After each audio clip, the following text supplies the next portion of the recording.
Hi, Yuki.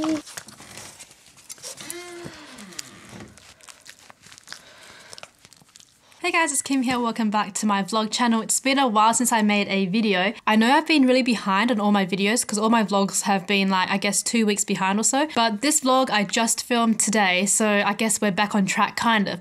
I've got a few more vlogs which I'm going to be uploading for the next few days, but I really wanted to upload one today to let you guys know what's happening in real time and stuff like that. So I've also got a Q&A at the end of the video because I posted a photo on Instagram and I asked you guys to ask me some questions, so I'm going to be doing that after. First of all, I need to go to the vet to take Yuki because her legs, she's been having some problems lately. Her front legs, she's been limping. I noticed when I took her to the park, she limps a little bit, but then she's okay after that. But I find that every time she sits down on my bed, like when she jumps off, she starts limping around, so we're going to take her to the vet to sort that out. And then I need to go to the city to pick up my Chinese visa, and that's because I'm going to China, which I will explain later in the video. So let's go. Yuki, we need to take you to the vet. Come on, let's go. Let's go. She's so happy, little does she know what's going on. No idea, oh my gosh. I feel so bad. Sit up on the chair? She's trying to escape. She does not want to be here. She's like, open the doors. Open the doors.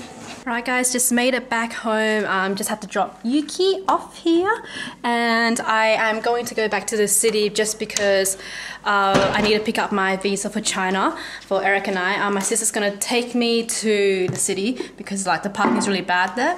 So gonna head off again and pick up my visa and then get some food. Hi Yuki. You're smiling at us. Hi Yuki. Hi. Nice to see you again. You're coming out to say hi to us. I am back home now and I just got some lunch, which is a burrito from Zambreros. So yeah, my sister just drove me to the city to pick up my visa, so I got that all done. Now I'm gonna have lunch and I am going to edit some videos, so I will check back with you guys in a bit when I do the Q&A. Alright guys, I'm now ready to film my Q&A session. I was just trying to give Yuki a hug, but she wants to sit down there. Okay, sure. Anyway, so I thought I'd just give you guys an update on what's happening first, because I guess that's the whole point of this video. Because it's been a while since I did any updates or told you guys on what's happening, because all my vlogs have been like backdated for like 2 weeks or so at least. So I really wanted to post a video in real time. So this video right here, if you're watching the day that it came out, that means that I just filmed this video yesterday. So yeah, I just wanted to let you guys know that. I feel that because I'm posting my video so late, I feel that I'm not really connecting with you guys, if you know what I mean. So I thought I'd make a video in real time to show you guys what's actually happening in my life rather than what happened like a month ago. Alright, so now that we've got that out of the way, what's been happening? So you guys might be confused, like, why am I getting a visa, etc. I'm getting a visa because I'm going to China next Friday. So I'm going to China for, I believe, a week and a half, going to be in Shanghai and Beijing, and then I'm going to Hong Kong for 5 days. So what's happening is my boyfriend's parents wanted us to go to China for a wedding. So we're going to be heading over to China mainly for the wedding, but because we're over there anyway, my boyfriend suggested that we extend the trip a little bit and then do some sightseeing and spending some time together. Because ever since I've been back from, you know, Japan and Europe, we haven't really had like time to spend together properly, because every time we see each other it's mainly like, okay, we need to shop for furniture, we need to do this and that, and it's just been a whole lot of work. So we both have been super stressed out with everything, so this will be a really nice getaway. So we are both going to China together, and then we're going to be meeting his parents in China. So this is my first time in China and I'm really excited to go. But to go to China you need a visa even if you got an Australian passport. We plan to just do sightseeing and stuff in China. So in Shanghai, Eric's parents are going to take us around. In Beijing we're going to go around by ourselves. So if you guys know any cool places, any cool restaurants, let me know, because I'd really like to know, and I'd like to vlog China as well. So I'm really excited for that. And then I'm going to Hong Kong at the start of November for a couple of days. So I'm really excited because I haven't been back to Hong Kong in about 5 years. I loved Hong Kong when I went last time, so really excited to go back and, you know, just sightsee again and shop. So since our main priority, I guess, is our apartment now, we're going to be shopping for interior stuff. So that's going to be really exciting. Another thing that's been happening is the apartment, like you guys already know. We've been shopping for the apartment for the past month. The annoying thing about this apartment is that it keeps on getting pushed back. So settlement keeps on getting pushed back. So we're getting really annoyed because we are ready on our side. We've got everything ready. Paperwork's ready. Bank's ready. But for some reason, they keep pushing things back. And it's been really frustrating because we wanted to move in before we go to China. And that's mainly because we bought things like, you know, the fridge, the washing machine, etc.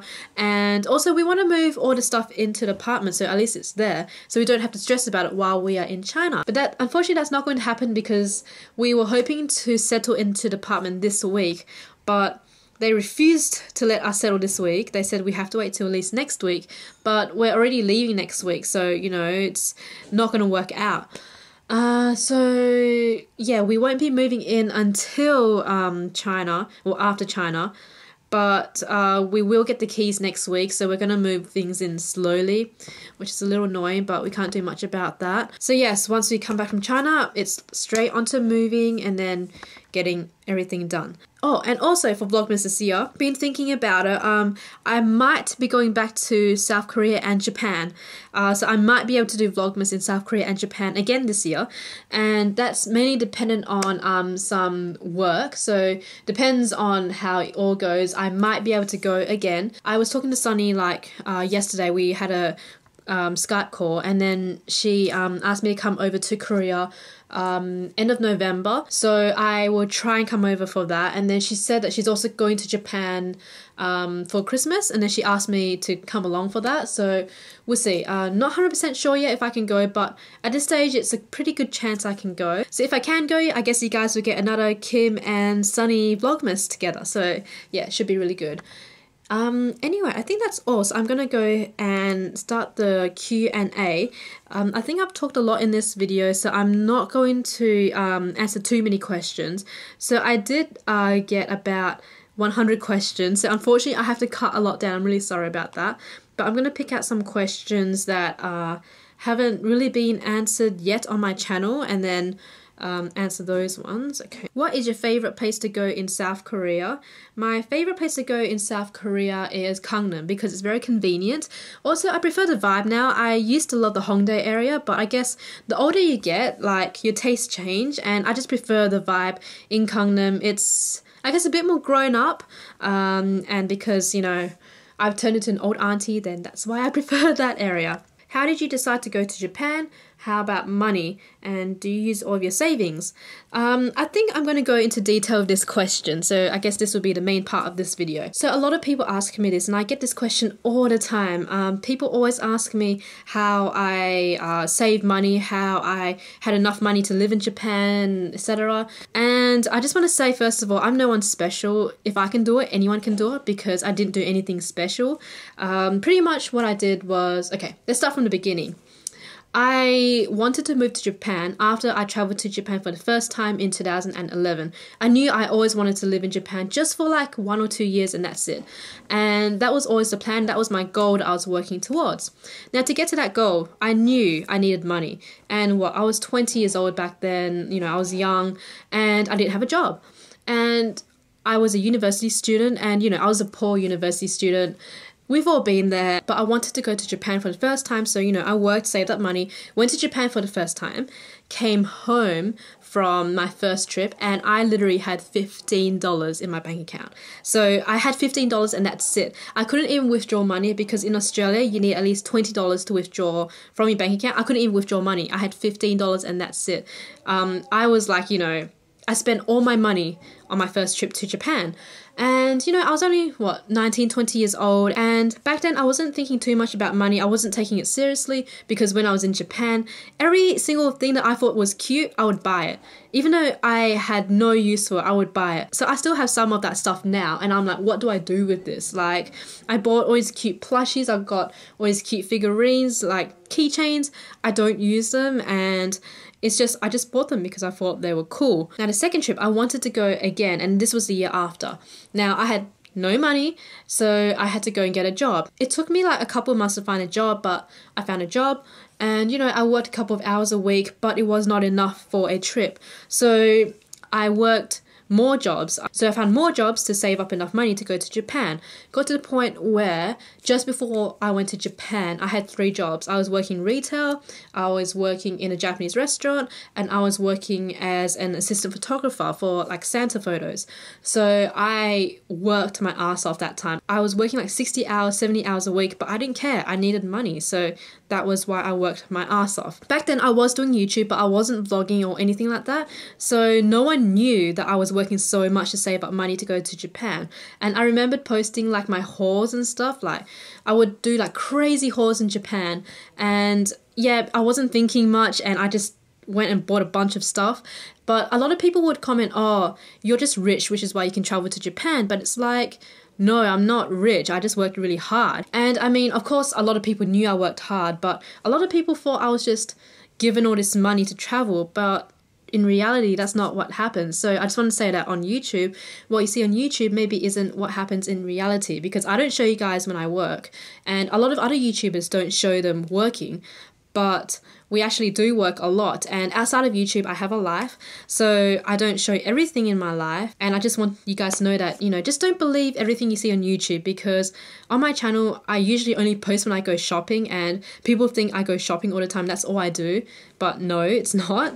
So, you know, it's just something to keep in mind. But anyway, so yeah, this just kept on going on. Every single year I kept traveling to Japan, but then the more I traveled, the more wiser I got. So the more I went to Japan, the oh my god, Japan kind of wore off, and everything was a bit normal for me. So I stopped buying little cute keychains and little cute plushies and stuff like that, mainly because I started thinking, hey, I don't actually need this. So if I don't need it, then don't buy it. After my 3rd or 4th trip, even though I went to Japan, and yes, I would still spend a lot of money, I would come back with savings, and I'll still come back with some money in the bank. Not much, but some money in the bank. As I graduated university, got a job, I would work, but then I would also like travel, but I was wise about traveling. I would try and like, you know, save money by staying at people's houses if they're offered.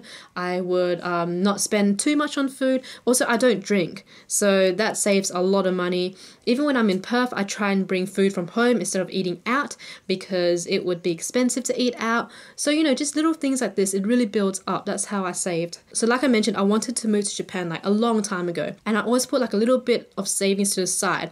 Now, I was trying to figure out when to go, and I told myself I will not go to Japan until I have more than enough savings to last me a whole year if I couldn't find a job in Japan. Now, when I got to Japan, my first couple months were really hard because I was so stingy. I was living off my savings, and living off your savings is not something I'm used to.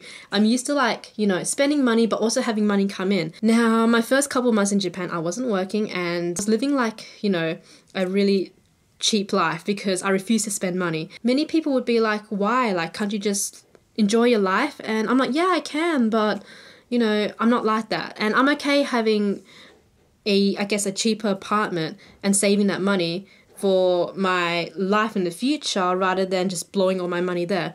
So when I lived in Japan, my apartment, the one I rented with Bronwyn, it was a super cheap apartment. I could have paid extra, like a little bit extra, well not a little bit, a lot more, and lived in the middle of Tokyo in a really nice fancy apartment. But thinking about it, it's only for a year. Why would I spend all that money in 1 year when I can save a lot more and live like a bit more further out from Tokyo, have a bit of an older apartment and save a lot of money? So now I have more money to spend on my apartment, which I will actually be living in for a long time. And, you know, for all my traveling, like for Europe and stuff like that, like, to be honest, saving for Europe, etc., it wasn't too hard for me. So yeah, now I'm back in Australia and, you know, trying to sort out my life, but that's just how I did it. And to be honest, anyone can do it. Like, I was able to do it. I'm no one special.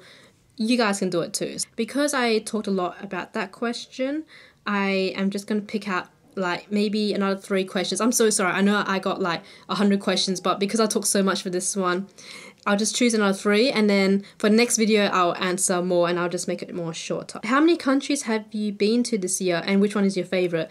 This one's funny because I had to list down the countries I've been to this year when I applied for my Chinese visa, and I've been to like 11 countries this year.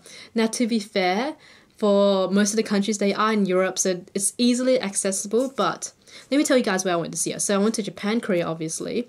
Then I went to Singapore, and then I went to England. Then I went to Denmark, Italy, France, the Netherlands, Czech Republic, Germany, Sweden. I'd like to say Denmark is my favorite, but I think it's just because my family lives there. If I didn't have family there, I wouldn't say it's my favorite because it's a very nice and chill place, but it is really expensive and there's not too much to do, but with family and stuff there, it was really nice.